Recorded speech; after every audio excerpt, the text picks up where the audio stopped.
दूसरे ही दिन संसद में जहां स्पीकर ओम बिरला पे लगा माइक ऑफ करने का इल्जाम, लेकिन आप सभी ने देखा ही किस तरीके से बिरला ने यहां पर साफ साफ कह दिया कि मेरी सीट पर कोई माइक का बटन नहीं है। इस वाद विवाद के बीच हम आप सभी के सामने एक रिपोर्ट लेकर आए हैं। संसद के माइक पर क्यों मचा है बवाल, तो वहीं बताते हैं ऑन ऑफ का कंट्रोल बटन किसके पास। संसद में ऑन ऑफ का बटन किसके पास होता है, इसके बारे में हम विस्तार से जानेंगे। तब तक आप हमारे चैनल टीसी न्यूज चैनल को लाइक एंड सब्सक्राइब करना ना भूलें। संसद में माइक विवाद फिर चर्चा में है। सोमवार को संसद की कार्यवाही दोबारा शुरू होने पर नीट पेपर लीक का मुद्दा गरमाया। इस बीच लोकसभा से लेकर राज्यसभा तक माइक बंद पर भी माहौल में तल्खी देखने को मिली। लोकसभा में स्पीकर ओम बिरला ने माइक बंद पर फिर सफाई दी, जबकि राज्यसभा में सभापति जगदीप धनखड़ ने कांग्रेस सांसद प्रमोद तिवारी पर खुलकर नाराजगी जताई। आइए आपको हम बताते हैं कि आखिर क्या है पूरा मामला, किसके हाथ में ऑफ ऑन का है बटन। दरअसल कांग्रेस सरकार ने यहाँ पर जो है पूरी तरीके से दावा किया कि लोकसभा में नीट पेपर लीक का मुद्दा उठाते समय विपक्ष के नेता राहुल गांधी का माइक बंद कर दिया गया। विपक्ष ने इसके लिए सरकार को जिम्मेदार ठहराया। कांग्रेस ने अपने एक्स हैंडल पर एक वीडियो शेयर किया। इससे पहले भी कांग्रेस राहुल गांधी का माइक बंद किए जाने का दावा कर चुकी है। सोमवार को लोकसभा में माइक कंट्रोल के आरोप पर स्पीकर बिरला ने विपक्षी सांसदों को पूरी तरह बात बताई। बिरला का कहना था कि माइक का कंट्रोल मेरे पास नहीं होता, आसन की व्यवस्था के अनुसार चलता है। जी हाँ, तो वहीं हर सांसद के लिए एक निर्धारित सीट होती है। माइक्रोफोन डेस्क से जुड़े होते हैं और इसका एक नंबर होता है। संसद के दोनों सदनों में एक चैम्बर है जहां साउंड टेक्नीशियन बैठते हैं। यही कर्मचारी लोकसभा और राज्यसभा की कार्यवाही को लिपिबद्ध और रिकॉर्ड करते हैं। इसी चैम्बर में एक इलेक्ट्रॉनिक बोर्ड है जिस पर सभी सीटों के नंबर लिखे होते हैं। माइक्रोफोन को वहां से चालू या बंद किया जा सकता है। चैम्बर के सामने का हिस्सा कांच का है और यही टीम स्पीकर और सांसदों को बोलते हुए और सदन की पूरी कार्यवाही देखी जाती है।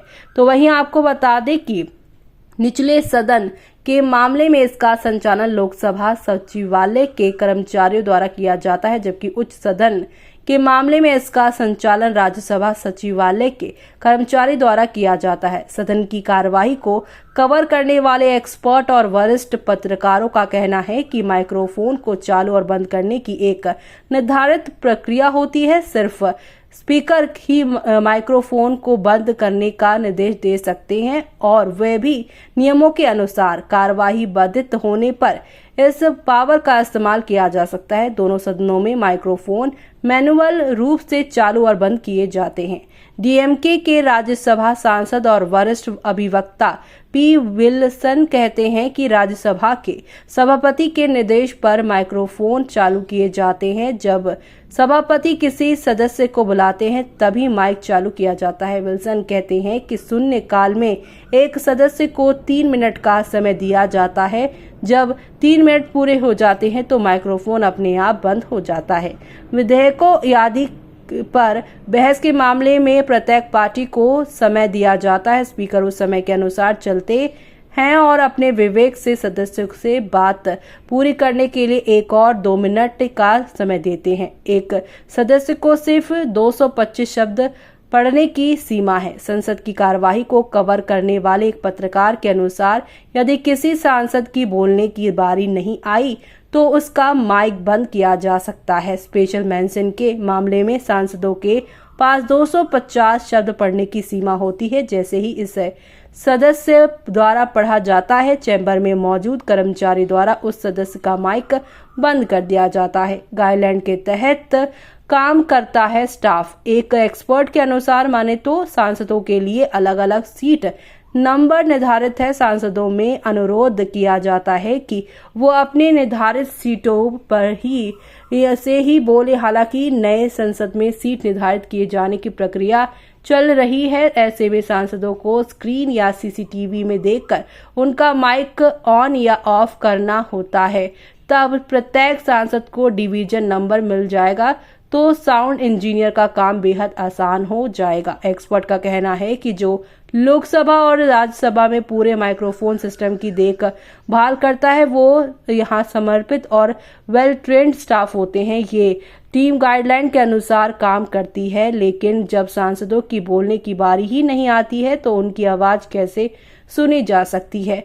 वी विल्सन का कहना है कि व्यवधान के दौरान चूंकि विपक्ष की आवाजें जोर से सुनाई देती है, इसका कारण यह है कि वो जो सदस्य खड़ा होता है उसका माइक्रोफोन आवाज को कैच कर लेता है। इस तरह इसकी आवाज पूरे सदन में सुनने को मिलती है। सिर्फ चेयर यानी लोकसभा के मामले में स्पीकर और राज्यसभा के मामले में सभापति को ही असाधारण परिस्थितियों में माइक बंद करने का निर्देश देने का अधिकार है। लोकसभा में वरिष्ठ पद से रिटायर एक अफसर ने नामना ने यहाँ पर जो है पूरी तरीके से बताया है कि दावा करने की माइक बंद किया जाता है काफी हैरान करने वाला है। जी हाँ, तो मुझे यकीन है कि ऐसा कुछ किया जाता है। सोमवार को लोकसभा में स्पीकर ओम बिरला ने सदन के माइक बंद करने के आरोप लगाए जाने पर चिंता जताई और कहा है कि माइक का कंट्रोल आसन की व्यवस्था के अनुसार चलता है। सभी दल के सदस्य बैठते हैं। आसन की मर्यादा रही है। आप जब भी सभापति के आसन पर बैठे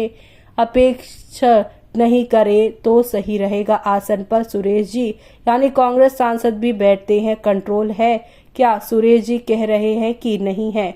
आप सुरेश जी की बात नहीं मानते हैं। जी हाँ, तो वहीं दूसरी तरफ बिरला का कहना था कि बाहर कई सदस्य आरोप लगाते हैं कि पीठासीन अधिकारी या आसन पर बैठे व्यक्ति माइक बंद कर देते हैं। बिरला ने कहा, आसन से व्यवस्था रहती है, जिसका नाम पुकारा जाता है वो अपनी बात कहता है। इसी व्यवस्था पर माइक का कंट्रोल चलता है। माइक का कंट्रोल आसन पर बैठने व्यक्ति के पास नहीं होता है। आसन पर सभी दल की व्यक्ति बैठते हैं। सभी दल के सदस्य ऐसे ही सदन चलाते हैं। ये आसन की हमेशा मर्यादा रही है। इस तरह का आरोप ना लगाएं। बिरला ने पूछा, जब आप आसन पर बैठते हैं तो क्या आपके पास कंट्रोल रहता है? जी हाँ, तो वहीं सभापति जगदीप धनखड़ ने मल्लिकार्जुन खड़गे को संबोधित करते हुए कहा है कि मेरा अनुरोध है कि आपसे कृपा करके सभापति खड़गे से बोल ही रहे थे कि प्रमोद तिवारी ने कहा है कि इस पर सभापति